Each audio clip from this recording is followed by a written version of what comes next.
सो hey guys, आज हम देखने वाले हैं क्लास 9 के साइंस के चैप्टर नंबर 1 को, जो कि है मैटर इन आवर सराउंडिंग। ये इसका सेकंड पार्ट है। अगर आपने पार्ट 1 नहीं देखा है तो उसका लिंक मैंने डिस्क्रिप्शन में दे दिया है, आप जा करके पहले उसको देख लीजिए। तो यहाँ पे जो टॉपिक आता है वो है particles of matter attract each other. ये जो टॉपिक है, इससे पहले एक्टिविटीज़ को देख लेते हैं, फिर देखेंगे कि आखिर उससे हमें क्या बताया जा रहा है। तो पहला एक्टिविटी में कहा जा रहा है कि आप जो है ह्यूमन चेन बनाइए। इसमें बोला जा रहा है कि कुछ ग्रुप बच्चे जो है अपना ग्रुप बांट ले, इसमें 4-4 बच्चे या 5-5 बच्चे हो, और सभी जो है एक दूसरे को हाथ को जो है पकड़ें। पहला ग्रुप जो है एक दूसरे के हाथ को जो है बहुत हल्के वे में बस टच करेगा या फिर पकड़ेगा। दूसरा ग्रुप थोड़ा सा ज़्यादा टाइटली हाथ को पकड़ेगा, और तीसरा ग्रुप जो है बहुत ज़्यादा टाइटली जो है एक दूसरे का हाथ को जो है पकड़े रखेंगे। फिर कहा जा रहा है कुछ और बच्चों को कहा जाए कि वो लोग जो है इन सभी के हाथ को छुड़ाने की कोशिश करें, मतलब कि ह्यूमन चेन को ब्रेक करने की कोशिश करें। पहला ग्रुप जो कि बहुत इजीली हाथ को पकड़ा है, उनका जो ह्यूमन चेन है वो इजीली ब्रेक हो जाएगा। दूसरा जो कि थोड़ा सा टाइटली हाथ को पकड़ा है, उसमें थोड़ा सा जो है फोर्स ज़्यादा लगेगा बच्चों को, जिससे कि उसको ब्रेक किया जाए। और तीसरा ग्रुप जो कि बहुत ज़्यादा ही टाइट को हाथ को बहुत टाइटली अपने हाथ को पकड़ा हुआ है, उनकी ह्यूमन चेन को ब्रेक करने में कुछ ज़्यादा ही फोर्स लगेगा। तो यहाँ पर ये पहला एक्टिविटी हो गया, ठीक है। तो वही कहा जा रहा है कि किस ग्रुप को जो है बहुत कम जो है बहुत इजीली जो है ब्रेक किया जाएगा उनकी ह्यूमन चेन को, तो वो हो गया पहला ग्रुप जो कि बहुत इजीली जो है अपने हाथ को बस टच किए हुए हैं। फिर एक्टिविटी जो इसका अगला आ रहा है उसमें कहा जा रहा है कि आप जो है आयरन नेल, मतलब कि जो कांटी हम लोग इसको बोलते हैं, वो लीजिए, पीस ऑफ चौक और रबर बैंड। फिर उसको हथौड़े से मार कर देखिए कि कौन जो है जल्दी मतलब कि ब्रेक कर जा रहा हो, ठीक है। जैसे कि अगर आप आयरन नेल को देखो तो उस पर आप बहुत तेज़ी में भी हथौड़े से मारोगे तो वो नहीं, मतलब या फिर बोलो कि वो नहीं टूटने वाला है, वो अलग नहीं होने वाला है। पीस ऑफ चौक है, उसको अगर आप मारोगे धीरे से तो आराम से टूट जाएगा। वही जो रबर बैंड है, उस पर अगर आप बहुत ज़ोर ज़ोर से मारते रहते हो तो हो सकता है कि एक वक्त में वो टूट जाए, लेकिन ये भी फ्लेक्सिबल होता है, इससे थोड़ा कम चांसेस है, मतलब फिर भी टूटेगा अगर बहुत ज़्यादा ज़ोर से मारा जाए एक की जगह पर। इसके बाद यहाँ पे कहा जा रहा है कि आप जो है पता लगाइए किस में फोर्स ऑफ अट्रैक्शन ज़्यादा है। तो सबसे कम किस में है, तो चौक में, क्योंकि आप उसको एकदम धीरे से मारोगे वो टूट जाएगा। फिर रबर बैंड आता है, फिर आता है आयरन नेल। आयरन नेल पे बहुत ज़ोर से मारोगे तो वो टूटने वाला जल्दी नहीं है। इसके बाद आ रहा है कि आप जो है पानी रखिए एक कंटेनर में, उसके बाद उसके सरफेस को कट करने की कोशिश करिए।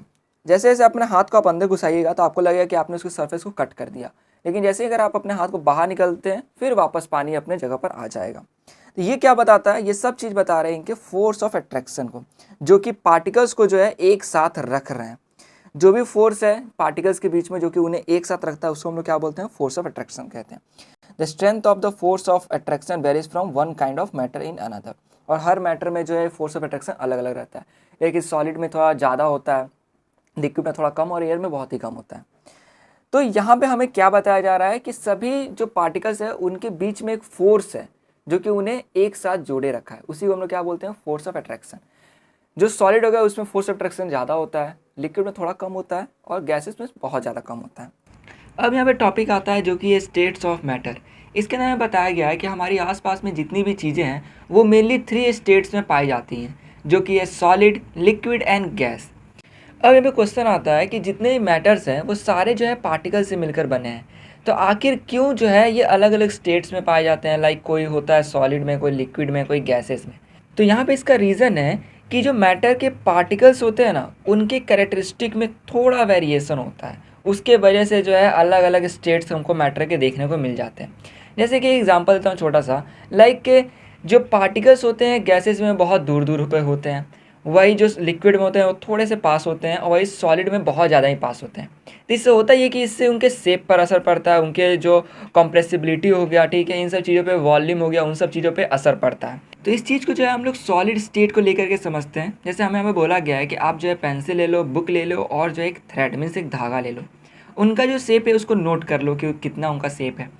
उसके बाद कुछ देर बाद आप जाके वापस से चेक करो तो आपको पता चला है कि उनका शेप जो है एकदम पहले की तरह, मीन्स डेफिनाइट है, निश्चित है, कोई चेंज नहीं आया हुआ है।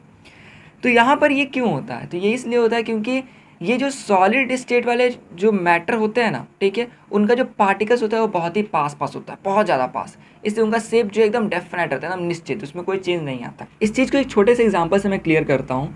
मान लेते हैं कि आपने जो एक गिलास पानी लिया, जो पानी है वो क्या है, लिक्विड है, और लिक्विड का शेप कैसा होता है, तो इनडेफिनाइट, मतलब कि उसका शेप फिक्स्ड नहीं होता है। जैसे कि आप जो एक ग्लास में अगर पानी रखते हो तो ग्लास के अंदर का हिस्सा जैसा होता है ना, उसी के शेप में पानी भी आ जाता है। बट अगर उसी पानी को जो है आप किसी बड़े कटोरे में रखते हो तो जो कटोरे का अंदर का हिस्सा होगा उसी के शेप में जो है पानी आ जाता है। तो यहाँ पर आप देख सकते हो, आप जैसे जैसे बर्तन बदलते जाओगे और उस पानी को जैसे दूसरे दूसरे बर्तन में रखोगे, उसका शेप जो है चेंज होता जाएगा। जैसा जैसा बर्तनों का वैसा वैसा पानी का भी शेप होता जाएगा। इसका मतलब कि पानी का शेप कैसा है, तो इनडेफिनाइट है, मतलब फिक्स नहीं है। बट वही अगर मान लेते हैं कि आप किसी पेंसिल को उठा करके रखे हो एक ग्लास में, तो पेंसिल का शेप जैसा है वैसा ही रहेगा। फिर उसी पेंसिल उठा के आप कटोरी में रख दो, तब भी उसका शेप चेंज होगा, तो नहीं होगा। तो यही बोला जा रहा है इनके शेप को लेकर के। इसके साथ अगर बात करें वॉल्यूम की, तो जो वॉल्यूम होता है सॉलिड का, ये भी फिक्स्ड रहता है, क्योंकि जो पार्टिकल्स होते हैं वो पास पास में रहते हैं, एक दूसरे से ज़्यादा दूर नहीं जाते, वो एक साथ ही रहते हैं। ठीक है। तीसरा है कॉम्प्रेसिबिलिटी, आप उसको कितना कॉम्प्रेस कर पाओगे। तो यहाँ पे आप खुद देखो, पेंसिल को आप हाथ से दबाते हो तो क्या वो कॉम्प्रेस हो जाता है, क्या वो दब जाता है, तो नहीं। चौथा यहाँ पर आता है डिफ्यूज़न। तो मान लेते हैं आपके पास एक हथौड़ा और एक पेंसिल है। आप जो है हथौड़े से जब पेंसिल पे मारते हो, तो क्या पेंसिल के पार्टिकल्स और हथौड़े के पार्टिकल्स क्या एक साथ मिक्स हो जाते हैं, तो नहीं होते हैं। तो ऐसा क्यों होता है, तो इसका रीज़न ये है कि देखो, हमने अभी जस्ट देखा था कि जो पार्टिकल्स होते हैं वो बहुत ही पास पास होते हैं सॉलिड में। इस वजह से उन पार्टिकल्स के बीच में जो स्पेस होता है वो बहुत ही ज़्यादा कम होता है। तो यहाँ पर क्या होता है, डिफ्यूज़न लगभग नेग्लिजिबल, मतलब न के बराबर हो जाता है। इसका मतलब हुआ कि पेंसिल हो गया और हथौड़ा हो गया, उसका पार्टिकल्स एक दूसरे में मिक्स नहीं कर पाता है। यही और भी सॉलिड्स हो गए, उनके साथ भी जनरली होता है।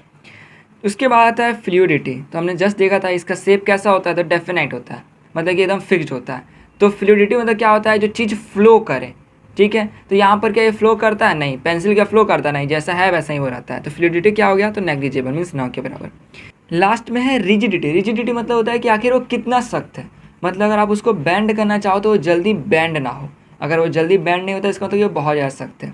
तो यहाँ पे अगर हम लोग कंपेयर करें सॉलिड, लिक्विड और गैस को, तो इन तीनों में सबसे ज़्यादा सख्त कौन होता है, तो सॉलिड होता है। ठीक है। इसलिए यहाँ पर इसको है मैक्स लिखा गया है। अब हम लोग यहाँ पे देखने वाले हैं टॉपिक जो कि है द लिक्विड स्टेट। तो सबसे पहले बात की गई है तो शेप की। तो जो शेप है वो फिक्स नहीं होता है। जैसा कि हमने देखा कि अगर पानी को हम लोग एक बर्तन में रखते हैं, फिर दूसरे बर्तन में रखते हैं जिसका शेप अलग रहता है, तो पानी उसके आकार में आ जाता है। फिर आया वॉल्यूम। तो वॉल्यूम फिक्स रहता है, जैसे कि हमने देखा कि जैसे जैसे पानी को हम एक बर्तन से दूसरे बर्तन में रखें, दूसरे तीसरे में, लेकिन सही मायने में कि ऐसा नहीं कि पानी किसी बर्तन में छूट जा रहा है। अगर नहीं छूटता है, पूरा रखते जाएंगे तो वॉल्यूम जो है वो फिक्स रहेगा, मीन्स एकदम। कंप्रेसिबिलिटी देखा जाए तो आपका सॉलिड से जो है वो ज़्यादा कंप्रेस हो सकता है, लेकिन एयर से कम। मतलब कि कुछ हद तक जो ये है आपका वाटर, ये कंप्रेस हो जाता है। डिफ्यूज़न देखा जाए तो इसमें हाई होता है। जैसे कि आप जो है पानी में जो चीज़ घुल जाते हैं, मिल जाते हैं, जैसे कि इंक को आप डालते हो तो डिफ्यूज़ हो जाता है। तो इस वजह से यहाँ पर डिफ्यूज़न क्या लिखा हुआ है, हाई लिखा हुआ है। सॉलिड में वही जो डिफ्यूज़न होता है एकदम नेग्लिजिबल, या फिर आप कहो कि नहीं होता है। फिर आता है फ्लूइडिटी। तो फ्लूइडिटी हाई होता है, जैसे हमने देखा कि वो फ्लूइड की तरह में जो है फ्लो कर जाता है। जैसे हम लोग कोई लिक्विड, जैसे पानी हो गया, ऑयल हो गया, उसको एक बर्तन से दूसरे बर्तन में डालते हैं तो ईजिली फ्लो कर जाता है। ठीक है। उसके बाद आता है रिजिडिटी। रिजिडिटी मतलब होता है सख्त। जैसे कि ये जो सॉलिड होता है एकदम सख्त होता है, बट ये क्या सख्त होता है, तो नहीं, ये रिजिड नहीं होता है। क्योंकि अभी हमने देखा कि जो लिक्विड्स हैं वो फ्लो कर सकते हैं और अपने शेप को चेंज कर सकते हैं, इसलिए लिक्विड जो है वो रिजिड नहीं होते हैं। इनको हम लोग जो है फ्लूइड कहते हैं। फ्लूइड का मतलब हो गया ऐसी चीज़ है जो कि फ्लो कर सकती है और जो अपने शेप को चेंज कर सकती है। जैसे जो गैसेस होते हैं वो भी फ्लूइड होते हैं, क्योंकि वो भी जो है फ्लो कर सकते हैं। लाइक जो एयर है हमारे सराउंडिंग में, ठीक है, तो वो भी फ्लो करती है। उसकी भी जो शेप होती है वो फिक्स नहीं होती है। जैसे कि हम लोग अगर उसको उठा करके रखें एक कंटेनर में, तो उस पूरे कंटेनर के अंदर जो है फिलअप हो जाती है। उसी तरह उसको उठा कर किसी दूसरे कंटेनर में रखें तो उसके अंदर भी वो फिलअप हो जाती है। तो इससे हमें ये समझ में आता है कि जो गैसेस हैं और जो लिक्विड्स हैं, ये दोनों ही क्या हैं, तो फ्लूइड हैं। अब एक चीज़ ध्यान देना कि जो सॉलिड्स हैं ये लिक्विड्स के अंदर डिफ्यूज़ हो सकते हैं, इसी तरह जो लिक्विड्स हैं वो भी लिक्विड्स के अंदर डिफ्यूज़ हो सकते हैं। यहाँ पर डिफ्यूज़न लिक्विड्स में पॉसिबल इसलिए होता है क्योंकि लिक्विड्स के अंदर जो पार्टिकल्स होते हैं उनके बीच में स्पेस होता है। जैसे कि अगर आप एक सॉलिड जो कि शुगर, उसको आप वाटर में डालते हो तो वो उसके अंदर डिफ्यूज़ हो जाएगा, वाटर एक लिक्विड है। इसी तरह अगर आप इंक जो कि एक लिक्विड है उसको आप जो है वाटर में डालते हो, ठीक है, तो यहाँ पर जो इंक है ये भी वाटर के अंदर डिफ्यूज़ हो जाएगा। अब यहाँ बताया गया है कि जो गैसेस होते हैं वो भी लिक्विड्स के अंदर डिफ्यूज़ कर सकते हैं। जैसे कि बताया गया है कि यहाँ पर जो एटमॉस्फेयर में गैसेस हैं वो जो है वाटर के अंदर डिफ्यूज़ और डिज़ोल्व जो है कर जाते हैं। देखिए, डिफ्यूज़ और डिज़ोल्व जो है वो थोड़ा अलग अलग टर्म है, बट इस सेंस में जो है यहाँ पर जो है दोनों का मीनिंग सेम है। देखिए, डिफ्यूज़ का मतलब होता है कि फैलना, मीन्स जो चीज़ फैल रहा हो, और डिज़ोल्व का मतलब होता है घुलना। बट यहाँ पर जो है गैसेस के केस में इसका मतलब यही है कि कोई चीज़ जो है फैल रहा है, मीन्स दोनों का मतलब क्या है, सेम ही है। अब यहाँ बताया गया है कि जो ऑक्सीजन और कार्बन डाइऑक्साइड है ये मेनली जो है पाए जाते हैं वाटर के अंदर, और ये ज़रूरी भी होते हैं क्योंकि जो एक्वेटिक एनिमल्स होते हैं, जो प्लांट्स होते हैं, ठीक है, उन सब के सर्वाइवल के लिए ये ज़रूरी है। अब अगर बात की जाए कार्बन डाइऑक्साइड और ऑक्सीजन की जो कि एटमॉस्फेयर के अंदर है, तो यहाँ पर जो कार्बन डाइऑक्साइड है वो ईज़िली जो है वाटर के अंदर डिफ्यूज़ कर जाता है, क्योंकि उसकी कुछ ऐसी प्रॉपर्टीज़ होती हैं, उसके बारे में अभी हम लोग को नहीं पढ़ना है, आगे क्लासेस में पढ़ना होगा। दूसरी चीज़ ये है कि जो ऑक्सीजन है जो कि एटमॉस्फेयर में है, वो ईज़िली जो है वाटर के अंदर डिफ्यूज़ नहीं हो पाता है। तो अब यहाँ पे बच्चों के दिमाग में दो क्वेश्चंस आ सकते हैं। पहला ये कि जब ऑक्सीजन जो कि एटमॉस्फेयर में है वो ईज़िली डिफ्यूज़ नहीं कर पाता वाटर के अंदर, कर जाता है लेकिन ईज़िली नहीं कर पाता है, तब जो एक्वेटिक एनिमल्स है जिनको ऑक्सीजन की ज़रूरत होती होगी वो सही से सर्वाइव नहीं कर पाते होंगे। ठीक है, इसके साथ वो सोचते होंगे कि जब कार्बन डाइऑक्साइड ईज़िली डिफ्यूज़ कर जाता है वाटर के अंदर, तब जो एक्वेटिक प्लांट्स है वो तो ईज़िली सर्वाइव कर जाते होंगे। तो देखिए यहाँ पर होता क्या है कि ऑक्सीजन जो एटमॉस्फेयर में है वो ईज़िली वाटर में डिफ्यूज़ नहीं कर पाता है। तो यहाँ पे होता क्या है कि जो कार्बन डाइऑक्साइड जो कि ईज़िली डिफ्यूज़ कर गया है वाटर के अंदर, उनको जो एक्वेटिक प्लांट्स लेते हैं, फिर उसको लेकर के वो क्या करते हैं, ऑक्सीजन को रिलीज़ करते हैं। तो यहाँ पर आप समझ सकते हो कि ऑक्सीजन जो है वो वाटर के अंदर वो रिलीज़ कर रहे हैं, जिससे कि ऑक्सीजन का एक बैलेंस बना रह रहा है और एक्वेटिक एनिमल्स भी सर्वाइव कर पा रहे हैं। तो यहाँ पे आप समझ गए होंगे कि जो ऑक्सीजन है वो ईजिली डिफ्यूज़ नहीं कर पाता है वाटर में, मीन्स करता है लेकिन ईजिली नहीं कर पाता है। तो यहाँ पर जो ऑक्सीजन का लेवल है उसको कौन बैलेंस करता है, तो उसको बैलेंस कर देते हैं जो एक्वेटिक प्लांट्स होते हैं वाटर के अंदर वो। क्या अभी हमने जस्ट देखा था कि जो सॉलिड और लिक्विड्स है ये लिक्विड्स के अंदर डिफ्यूज़ हो सकते हैं, लेकिन अब हमने ये भी देखा कि जो गैसेस है ये भी लिक्विड्स के अंदर डिफ्यूज़ हो सकते हैं। तो इसलिए हम लोग एट लास्ट ये कह सकते हैं कि सॉलिड, लिक्विड एंड गैसेस जो है ये लिक्विड्स के अंदर डिफ्यूज़ हो सकते हैं। अब यहाँ पे टॉपिक आता है रेट ऑफ डिफ्यूज़न। ये बहुत ही ईजी टॉपिक है। यहाँ पर रेट ऑफ डिफ्यूज़न का मतलब होता है कि आखिर किस तेज़ी से डिफ्यूज़न हो रहा है। जैसे कि हमने देखा था सॉलिड्स में, सॉलिड्स के अंदर जो पार्टिकल्स होते हैं उनके बीच में स्पेस बहुत ही कम होता है, इस वजह से पार्टिकल्स है वो बहुत स्लोली मूव करते हैं। वही लिक्विड्स में हमने देखा था कि लिक्विड्स में जो पार्टिकल्स होते हैं उनके बीच में स्पेस अच्छा खासा होता है और पार्टिकल्स थोड़ा तेजी में मूव करते हैं, मतलब सॉलिड से तेज मूव करते हैं। अब आता है गैसेस। तो जो गैसेस के पार्टिकल्स के बीच में स्पेस होता है वो सॉलिड और लिक्विड दोनों से ही बहुत ज़्यादा होता है। इसके साथ ही जो पार्टिकल्स होते हैं गैसेस के वो सॉलिड के और लिक्विड के पार्टिकल्स से भी ज़्यादा तेज मूव करते हैं। तो यहाँ पर जितना ज़्यादा स्पेस हुआ पार्टिकल्स के बीच में और जितना तेज वो मूव कर रहे हैं उस हिसाब से रेट ऑफ डिफ्यूज़न जो है वो बढ़ता है। लाइक सॉलिड्स में बहुत कम स्पेस होता है, बहुत धीरे पार्टिकल्स मूव करते हैं, इसलिए जो डिफ्यूज़न होता है सॉलिड्स में वो एकदम नेग्लिजिबल मीन्स न के बराबर होता है। अब अगर बात करें लिक्विड्स की, तो लिक्विड्स के जो पार्टिकल्स के बीच में जो स्पेस होता है वो सॉलिड से ज़्यादा होता है। इवन जो उसके पार्टिकल्स होते हैं वो सॉलिड से थोड़ा तेज़ी में मूव करते हैं, इसलिए यहाँ पर जो लिक्विड में डिफ्यूज़न होता है वो सॉलिड से ज़्यादा होता है। ठीक है, तो यहाँ पर सॉलिड से ज़्यादा डिफ्यूज़न किस में है, तो लिक्विड में। अब अगर बात की जाए गैसेस की, तो जो गैसेस के पार्टिकल्स के बीच में स्पेस होता है वो सबसे ज़्यादा होता है। इवन जो उसके पार्टिकल्स होते हैं वो भी सबसे तेज़ी में मूव करते हैं। तो यहाँ पे आप कह सकते हैं कि गैसेस में जो डिफ्यूज़न होता है वो सबसे तेज़ होता है, मीन्स लिक्विड से भी तेज़ होता है। तो यहाँ पे डिफ्यूज़न सबसे फर्स्ट किस में है, तो गैसेस में है। इसको मैंने यहाँ पर जो है एरो देकर भी शो कर दिया है ताकि आपको ये जो है ईजिली समझ में आ जाए। अब हमने इस टॉपिक को पूरा समझ लिया। अब देखते हैं नेक्स्ट टॉपिक को, जो कि है द गैसेज स्टेट। इसमें कहा गया है कि आपने कभी बलून फुलाने वाले को देखा होगा जिसके पास एक सिलेंडर होता है और वो जो है उससे जो है पूरा बलून को फुलाता है। तो अगर आप कभी उससे मिलते हो तो आप ये पूछना कि आखिर वो एक सिलेंडर से कितने बलून्स को फुला सकता है। वैसे तो अभी मिलना पॉसिबल नहीं है, तो कोई बात नहीं, इसी चीज़ को हम लोग एक एक्टिविटी समझते हैं जो कि हमें यहाँ पर दिया गया है। तो यहाँ पर हमें बोला गया है 3 सिरिंज देने के लिए।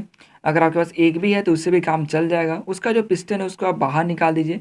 जैसे ही पिस्टन बाहर निकल जाएगा तो आपको बोला गया है सबसे पहले डालने के लिए क्या, तो चॉक पाउडर।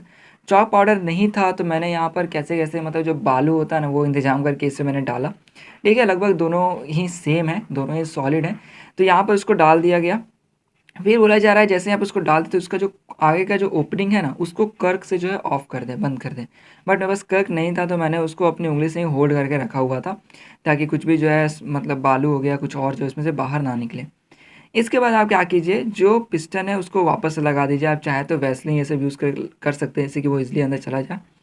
फिर यहाँ पर आप उसको प्रेस करने की कोशिश कीजिए। यहाँ पर मैं प्रेस करने की पूरी कोशिश कर रहा हूँ बट आप देख सकते हैं कि किसी तरीके से प्रेस कर लो ये जो है अंदर नहीं जा रहा है, मीन्स हल्का भी जो है अंदर नहीं जा पा रहा है। तो इससे हमें ये पता चल रहा है कि जो बालू है या फिर यहाँ पर अगर आप चॉक पाउडर भी रहता है तो आप देख सकते हैं कि वो जो है कंप्रेस नहीं हो पा रहा है। ठीक है, तो इससे ये पता चलता है कि जो सॉलिड है उसमें कंप्रेसिबिलिटी कैसी होती है, तो एकदम नेग्लिजिबल मीन्स न के बराबर। अब अगर बात की जाए लिक्विड की कंप्रेसिबिलिटी की, तो सॉलिड के कंपेयर में जो लिक्विड है ये थोड़ा सा कंप्रेस हो पाता है। यहाँ पे अगर आप देखो, ठीक है, पानी को भर करके उसको सही से अगर आप ऑफ कर दो आगे से, फिर कंप्रेस करने की कोशिश करो तो आपको शायद ही फील होगा कि लिक्विड जो है कंप्रेस हो रहा है। क्योंकि यहाँ पर लिक्विड की कंप्रेसिबिलिटी जो है वो बहुत ही कम होती है लेकिन कम होती है। उसको कुछ ज़्यादा ही फोर्स लगाना पड़ता है थोड़ा कंप्रेस करने के लिए। तो यहाँ पर देख सकते हो सॉलिड में कंप्रेसिबिलिटी बिल्कुल नहीं होती है, लिक्विड में जो है होती है लेकिन बहुत कम होती है। अब अगर मैं बात करूँ गैसेस की, तो गैसेस के लिए क्या करना है आपको, इसको खुला छोड़ देना है, फिर इसको आपको डालना है अंदर। अगर आप मार्क कर सकते हो लाइक कितना पे आपने इसको पिस्टन को डाला हुआ है, उसके बाद जो आय का ओपनिंग है उसको आप बंद कर दो, ठीक है। मतलब ये सबसे ईजी एक्सपेरिमेंट है, यहाँ पे हमें गैस के बारे में ही जानना है। अब आप काम करो, आय का जो ओपनिंग है उसको बंद कर दो, मैं भी यहाँ पे बंद कर देता हूँ। अब देखिए, अब मैं यहाँ पे इसको कंप्रेस करने की कोशिश करता हूँ। देखिए जितना गैस है, जितना अंदर गैसेस था उसको मैंने इतना हद तक कंप्रेस कर दिया। फिर आप देख सकते हो मैं उससे ज़्यादा नहीं कर पा रहा, लेकिन गैस इतना है, ठीक है, उसको मैंने दबाया दबाया इतना तक कंप्रेस हो गया। तो इस पूरे एक्टिविटी में हम लोग ये समझ सकते हैं कि गैस को जो है हम लोग सॉलिड और लिक्विड के मुकाबले ज़्यादा कंप्रेस कर सकते हैं। इसलिए जो गैस की कंप्रेसिबिलिटी है वो सॉलिड और लिक्विड के मुकाबले सबसे ज़्यादा है। और इसका जो एग्जांपल है ये अपने डेली लाइफ में हम लोग देखते हैं, जैसे कि जो एलपीजी लिक्विफाइड पेट्रोलियम गैस जो कि हमारे घरों में कुकिंग के लिए इस्तेमाल होता है, ऑक्सीजन गैस जो कि हॉस्पिटल्स में होते हैं, और सीएनजी जो कि है कंप्रेस्ड नेचुरल गैस जो कि फ्यूल के तौर पर जो है व्हीकल्स में इस्तेमाल होते हैं। वो सारे जो गैसेस हैं उनको एक सिलेंडर में रखा जाता है, और वो जो मतलब जो भी गैस है लाइक एलपीजी हो गया, ठीक है, ऑक्सीजन हो गया, ये सभी जो है बहुत कंप्रेस करके रखे जाते हैं।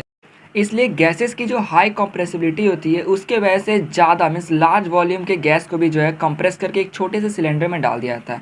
और इससे ये फ़ायदा होता है कि हम लोग जो है इसको ईजिली ट्रांसपोर्ट कर सकते हैं, मीन्स एक जगह से दूसरी जगह पर ले जा सकते हैं। अब यहाँ बोला जा रहा है कि जब खाना बन रहा होता है और मान लो हम लोग किसी रूम में पढ़ रहे हो, तो खाने की खुशबू जो होती है, मीन्स जो फूड के जो एरोमा मीन्स जो उसकी खुशबू के जो पार्टिकल्स होते हैं ना, वो हमारे पास तक बहुत तेज़ी में आ जाते हैं। तो इससे हमें क्या पता चलता है, तो इससे हमें पता चलता है कि जो डिफ्यूज़न है वो गैसेस में सबसे तेज़ होता है। जिस इस चीज़ को हमने एक टॉपिक जो कि था रेट ऑफ डिफ्यूज़न, जिसके अंदर हमने सॉलिड लिक्विड और गैसेस के बारे में देखा था, उसमें ये जाना था कि गैसेस का जो डिफ्यूज़न रेट होता है वो सबसे ज़्यादा होता है।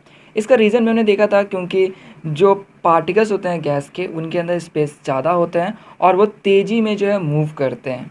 इसका मतलब हुआ कि जितना ज़्यादा पार्टिकल्स के बीच में स्पेस होता है, जितना तेज़ पार्टिकल्स मूव कर रहे होते हैं, उतना तेज़ी में जो है डिफ्यूज़न होता है। अब हमें यहाँ पर बताया गया है कि देखिए जो गैसेस होते हैं उनके जो पार्टिकल्स होते हैं वो हाई स्पीड में रैंडमली मूव कर रहे होते हैं, मीन्स यहाँ से वहाँ किसी भी दिशा में जो है यहाँ वहाँ मूव कर रहे होते हैं।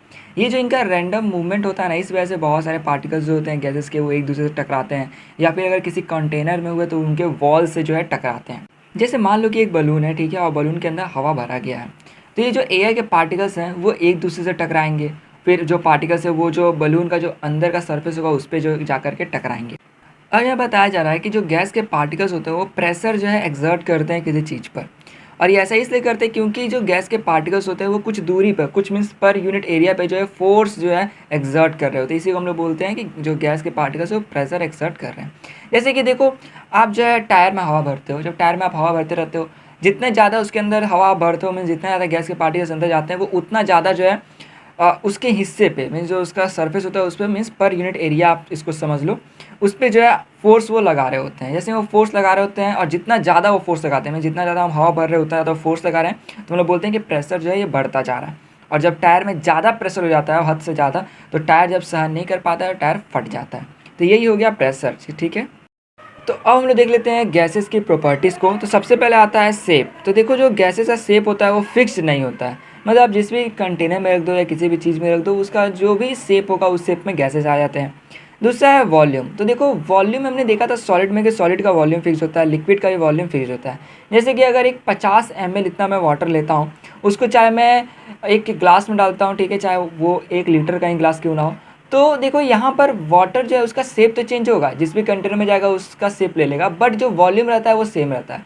अगर 1 लीटर ग्लास में मैं 50 ml डाल रहा हूँ तो वाटर तो 50 ml ही रहेगा।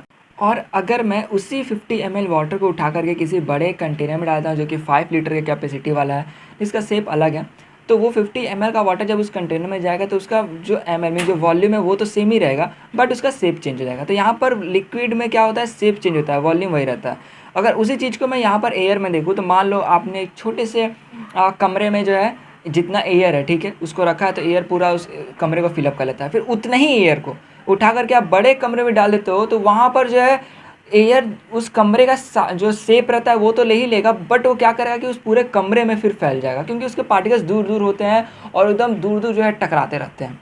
तो इससे हमें ये समझ में आता है कि चलो जो एयर है उसका शेप तो फिक्स नहीं है, उसके साथ वॉल्यूम भी फिक्स नहीं है। उतने ही एयर को उठा के आप बड़े कमरे में रख दो, उससे बड़े में रख दो, वो पूरा उसमें जो है अपना जगह ले लेगा। तो ये हो गया वॉल्यूम। दूसरा है कंप्रेसिबिलिटी। तो कंप्रेसिबिलिटी जो है वो बहुत हाई होता है, जैसे हमने देखा डिफ्यूजन भी इसमें सबसे ज़्यादा होता है। इसके बाद है फ्लूइडिटी। फ्लूइडिटी मतलब क्या हुआ कि उसके फ्लो करने की एबिलिटी, तो हाँ वो बहुत ज़्यादा होती है, क्योंकि जैसे हम लोग देख सकते हैं हमारे आसपास में से हवाएं तो हवा है, वो एक से दूसरी जगह पर आराम से फ्लो करके जा रहे हैं। फिर आता है रिजिडिटी। रिजिडिटी मतलब सख्त है। तो क्या हवा सख्त है? क्या गैसेस सख्त होते हैं? तो नहीं, नहीं होते हैं, इससे नेग्लिजिबल। तो ये हमने इसके पूरे प्रॉपर्टीज़ को देख लिया। तो मैं बोलूँगा आपको कि जो सॉलिड और लिक्विड और गैस के जो भी प्रॉपर्टीज़ मैंने बताया उसको एक जगह नोट डाउन कर लीजिए, उसको याद कर लीजिए, ठीक है। तो यहाँ तक तो हमने समझ लिया। अब यहाँ पे टॉपिक आता है, can matter change it's state? क्या मैटर अपना स्टेट बदल सकता है? देखो सिंपल से एग्जांपल है, लाइक हम लोग वाटर को देखते हैं। तो वाटर 3 स्टेट में पाया जाता है, जो कि सॉलिड, लिक्विड और गैस। सॉलिड स्टेट की बात करें तो आइस के फॉर्म में, और लिक्विड की बात करें तो वाटर जैसे नॉर्मली हम लोग पीते हैं जो, और अगर गैस की बात करें तो जो वाटर वेपर है उसके फॉर्म में, ठीक है। तो यहाँ पर जो है 3 क्वेश्चन आते हैं कि जब मैटर का स्टेट चेंज हो रहा होता है, जैसे कोई मैटर जो कि सॉलिड है, जब वो सॉलिड से लिक्विड में बदल रहा होता है, तब उसके अंदर जो है मैटर के अंदर क्या हो रहा होता है, मैटर के जो पार्टिकल्स है उनके बीच में क्या बदलाव आते हैं, क्या हो रहा होता है उनके साथ, और आखिर किस तरीके से मैटर का स्टेट चेंज होता है। तो यहाँ पर कुछ वजह से जो है मैटर का स्टेट चेंज हो सकता है, जैसे कि टेम्परेचर के वजह से। यहाँ पे एक्टिविटी दिया गया, इसमें बोला गया है कि आप 150 ग्राम जो है आइस ले लें और एक जो है बीकर में डाल दें, फिर उसको आप गर्म करना शुरू कीजिए। उसका जो टेम्परेचर है उसको नोट करते रहिए, जैसे जैसे आप गर्म करेंगे टेम्परेचर बढ़ेगा, आइस मेल्ट होना शुरू होगा। जब जो मेल्ट हो रहा है पूरा उसके टेम्परेचर को ऑब्जर्व कीजिए। इसी तरह जो है जब पूरा पिघल के पानी बन जाए तब तक जो है उसके टेम्परेचर को देखिए, फिर उसको और गर्म होने दीजिए। जब वो गर्म होकर और खौलने लग जाएगा तब जो है उसके टेम्परेचर को और आप नोट करते रहिए। फिर जब वो खौलने लग जाएगा तब उसके टेम्परेचर को नोट कीजिए, और जब वो पूरा भाप बनने लग जाएगा, ठीक है, जब पूरा पानी वेपराइज हो जाएगा, मीन्स जब भाप बन जाएगा तब तक उसके टेम्परेचर को चेक करते रहिए। तो यहाँ पर टेम्परेचर हमें इतना ज़्यादा चेक करने में बोला गया है, जो कोई खास बात होगा। तो हाँ, इसके पीछे कुछ खास बातें हैं जो कि अब हम लोग देखने वाले। तो यहाँ पर इस एक्टिविटी या फिर आपको एक्सपेरिमेंट के बेस पर हमें कुछ बातें बताई गई हैं कि जब हम लोग टेम्परेचर बढ़ाते हैं सॉलिड्स का, जैसे कि यहाँ पे हमने आइस लिया था, ठीक है, तो जो काइनेटिक एनर्जी होता है पार्टिकल्स का वो बढ़ जाता है। मीन्स पार्टिकल्स जो है तेज़ी में मूव करने लग जाते हैं। पार्टिकल्स जैसे तेज़ी में मूव कर रहे होते हैं और जैसे जैसे हम लोग और ज़्यादा उसको हीट करते हैं, मीन्स और ज़्यादा एनर्जी बढ़ा रहे होते हैं, लाइक गर्म करना मतलब कि उसमें और एनर्जी सप्लाई करना, तब यहाँ पे जो फोर्स ऑफ अट्रैक्शन होता है पार्टिकल्स के बीच में वो कम होने लग जाता है। फिर एक ऐसा वक्त आता है कि जब फोर्स ऑफ अट्रैक्शन जो रहता है पार्टिकल्स के बीच का वो पूरा टूट जाता है, मीन्स उनका जो पोजीशन रहता है वो पूरा हट जाता है, और जो सॉलिड होता है वो फ्रीली मूव करने लग जाता है। इसी तरह धीरे धीरे सॉलिड के जितने भी पार्टिकल्स होते हैं उनके बीच का जो फोर्स ऑफ अट्रैक्शन होता है वो कम होते जाता है, और एक ऐसा वक्त आता है जब जो सॉलिड रहता है वो मेल्ट होकर किस में कन्वर्ट हो जाता है? लिक्विड में। जैसे कि आइस को देख लो, आइस को हम लोग गर्म करते जाते हैं, उसके अंदर का जो भी फोर्स ऑफ अट्रैक्शन है पार्टिकल्स के बीच का वो कम होते जाता है, फिर एक ऐसा वक्त आता है जब पूरा आइस पिघल करके लिक्विड में जो है चेंज हो जाता है। इस चीज़ को एक और एग्जांपल से मैं सिंपल में आपको एक्सप्लेन करता हूँ। जैसे कि देखो एक आयरन जो कि सॉलिड है, उसके अंदर जितने भी पार्टिकल्स है वो बहुत पास पास में।